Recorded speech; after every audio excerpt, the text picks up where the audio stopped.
আদিকাণ্ডে রামায়ণের প্রথম কাণ্ড বলে সূর্য বংশে রাম জন্ম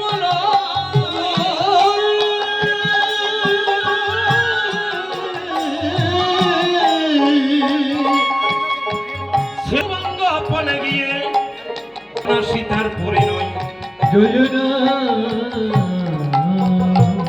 দ্বিতীয় কাণ্ড এবার অযোধ্যা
বলে পিতারও একাই 14 বৎসর ধরে বনবাসে যায়। সেখানে ভাবে একটা বনবাস হয়েছিল 14 বৎসর, কিন্তু বনে যেদিন যাচ্ছে শ্রীরাম, দেখলাম শ্রীরাম বনে একা যায়নি। বনবাস হয়েছিল একজনের, গিয়েছে 3 জন। একজনের বনবাস আর ওই 2 জনের অপরাধ কি?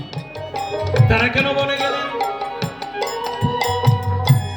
এখানে কবি কৃত্তিবাস বলছেন,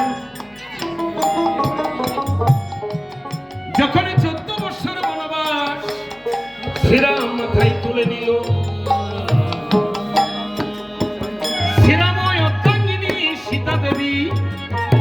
প্রাসাদ করো সেবা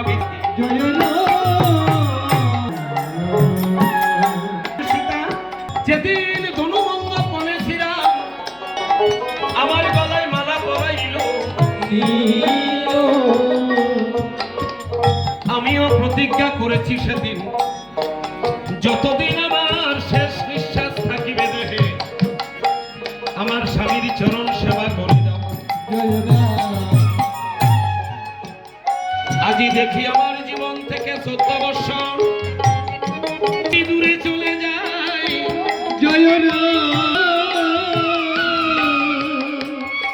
এই 14 বৎসর স্বামী সেবা কি করে হবে? বসে বসে সদাই করব আমার স্বামী সেবা কখন হবে?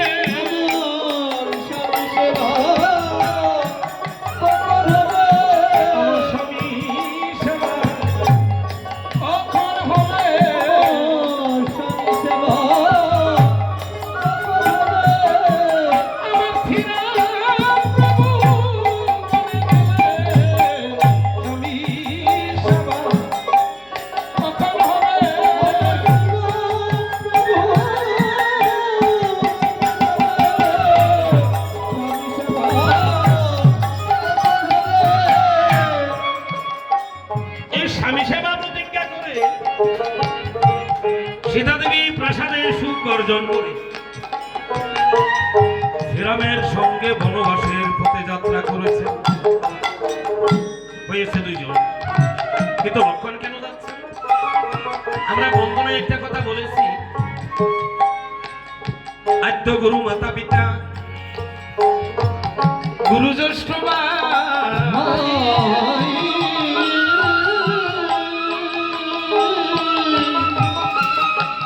জ্যৈষ্ঠ ভাই মানে বড় ভাই। বলছে বড় ভাই ছোট ভাইয়ের কাছে গুরুর মতো, গুরু সম। মাতা পিতা যেমন গুরু, সংসারে বড় ভাই থাকলে বড় ভাইকে গুরুদেবের আসন দিতে হবে, এটা লক্ষণ ভেবেছিলেন। বলছে আমার মাতা পিতার চরণ সেবা করার জন্য আমার ভাই দুজন ঘরে থাকবে। কারণ রামেরা ভাই ছিল কয়জন?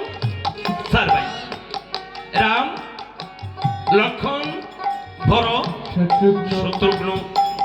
লক্ষণে মনে মনে ভাবছে আমি রামের সাথে বনে গেলে তেমন কোনো সমস্যা হবে বলে মনে হয় না। এই শ্রীরামচন্দ্রকে গুরুর আসন প্রদানে 14 বছরের বনবাস লক্ষণ মাথায় তুলে নিয়েছেন। তাহলে দেখুন রাজা সুখ ছেড়ে আজকে রামের সাথে সীতা লক্ষণ যাত্রা করছেন। তাই তো কবি কীর্তিবাজ বলছেন, জনম দুঃখিনী সীতা কেঁদে কেঁদে জনম গেল।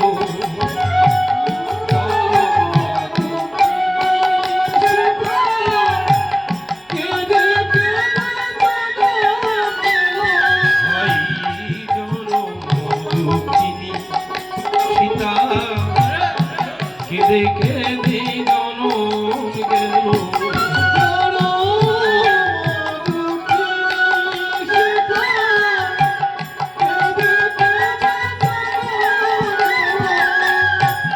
চোখের জলে বুকবাসে এই বুঝি কপালে ছিল, বুকবাসে এই বুঝি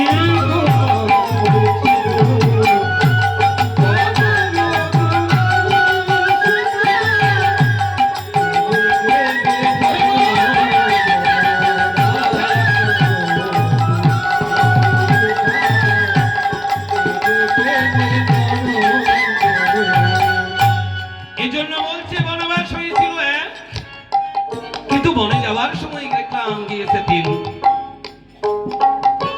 এটা কোথায়? অযোধ্যা কাণ্ডে 3 নম্বর কাণ্ডে বলছে, অরণ্য কাণ্ডেতে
কিষ্কিন্ধা কাণ্ডেতে হই জয় রাম সুগ্রীব মিলন,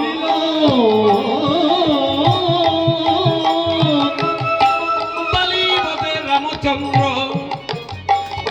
করিলেন অপন জয় রাম। এবার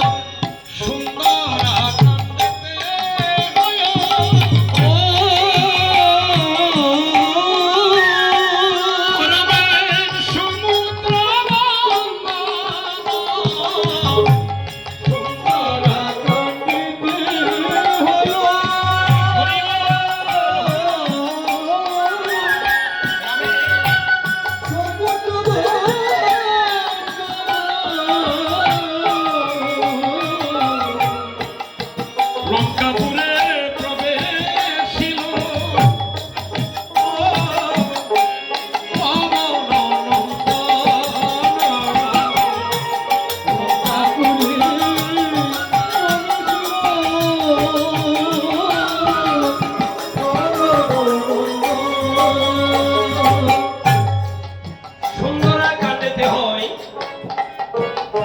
ফলে রামের সমুদ্র বন্দর,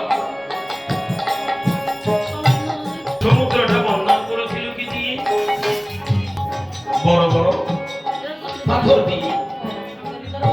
যারা রামায়ণ পাঠ করেছেন সেখানে পাবেন আমাদের মতো নরদমের হাতে পাথর সাগরে পাথর ডুবে যায়।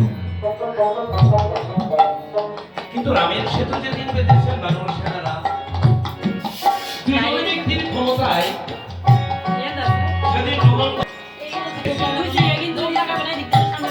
অর্থাৎ দুজন বলতে মহা দুজন ভক্ত ছিল, দুই ভাই। তারা কে? একজনের নাম নল বানর, আরেকজনের নাম হচ্ছে নীল বানর।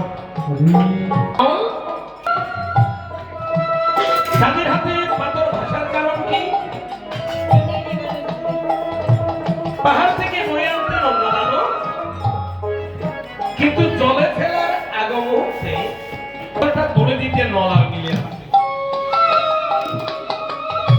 কারণ কারো হাতে পাথর বাসে না, এই দুজনের হাতে পাথর জলের মধ্যে বাসে।